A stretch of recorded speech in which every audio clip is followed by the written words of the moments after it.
महाराज, महाभारत की कथा आगे बढ़ती है और जैसा कि सामान्य आप सब लोगों को ज्ञात है कि महाराज दुर्वासा की सेवा से प्रसन्न होकर दुर्वासा ने कुंती को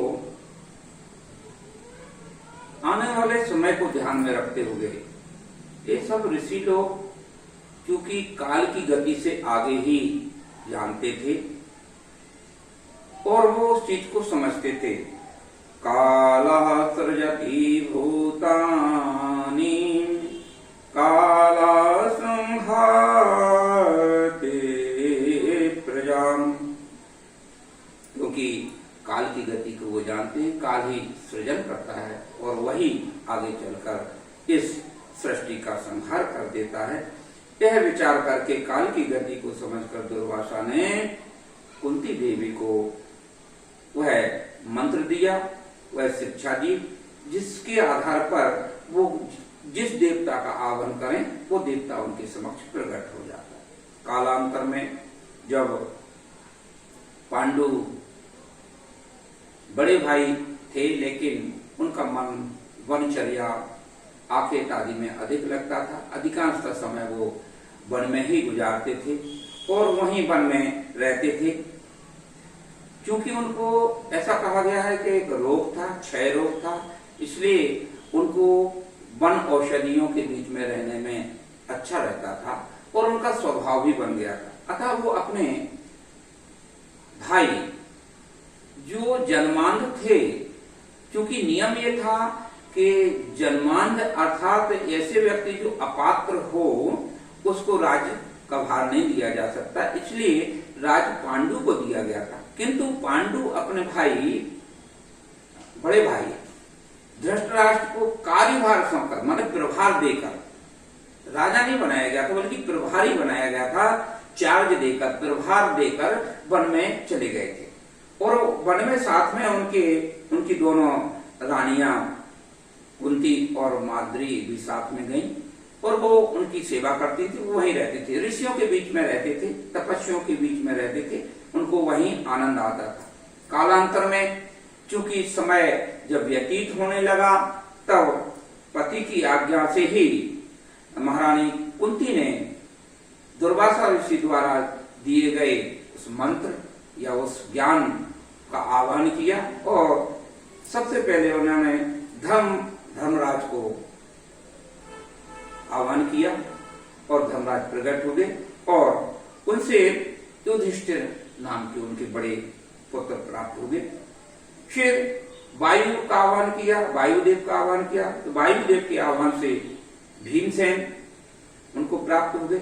तदुपरांत उन्होंने इंद्रदेव का आह्वान किया और इंद्रदेव से अर्जुन देवी कुंती को प्राप्त हो गए और महाराज पांडु की दूसरी पत्नी मांद्री, इनसे को भी जब ये मंत्र कुंती देवी ने सिखलाए उन्होंने भी आह्वान किया तो उन्होंने दोनों अश्विनी कुमारों का आह्वान किया। अश्विनी कुमार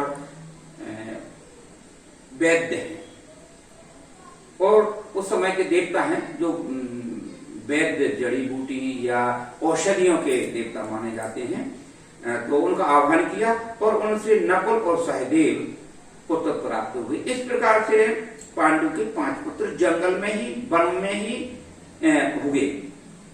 वो अभी राज्य में कभी नहीं आए थे। कालांतर में कुछ ही समय बाद जब पांडु का देहावसान हो गया तब सभी ऋषिगण उनको लेकर महारानी कुंती और मांद्री को लेकर धृतराष्ट्र के पास में आए और उन्होंने सत्य वचन कहते हुए कहा कि यही पांडु के पुत्र हैं, हम लोग इसके गवाह हैं और हमारे यहाँ ये रहे हैं, ऋषियों के आश्रमों में ही इनका पालन पोषण हुआ है, इसलिए राजकुल के बच्चे हैं, इनमें राजोचित सभी गुण भी हैं, इसलिए इनको स्वीकार किया जाए। इस प्रकार से 5 पांडव हस्तिनापुर आ गए और आगे चलकर सबको जैसा ज्ञात है धृतराष्ट्र मोहग्रस्त था। एक सूत्र है उपनिषदों का, को अंधा, तो उसका जवाब दिया गया है, उसका उत्तर दिया गया है, यो विषयानुरागी।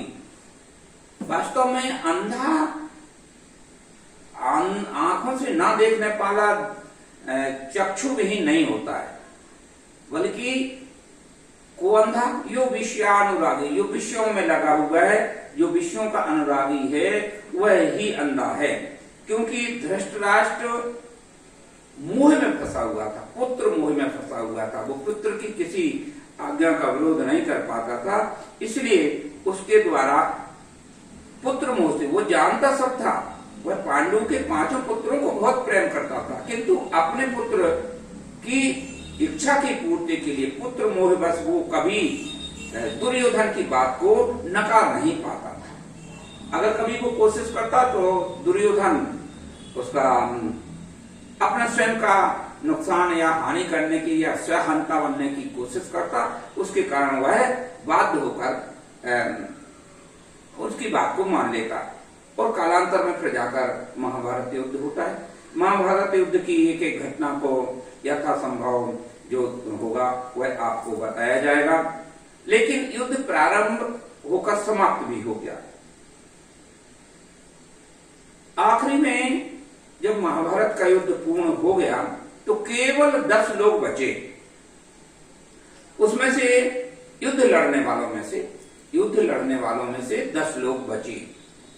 11वां राजा स्वयं धृतराष्ट्र भी बचता है, लेकिन 10 लोग जो युद्ध में भूमि में थे, जो युद्ध में शामिल हुए थे, उसमें से बचे।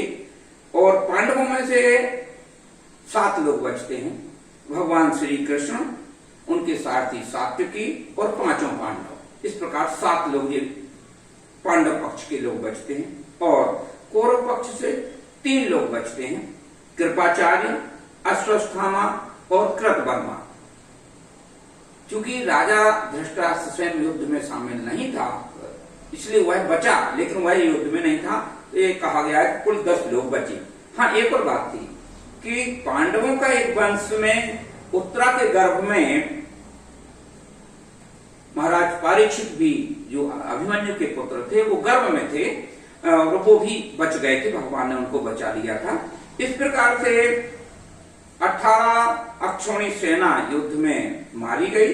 केवल ये जीवित जो समय पृथ्वी पर जो लोग थे, युद्ध में जो शामिल लोग थे, उसमें से कुल 10 लोग बचे थे।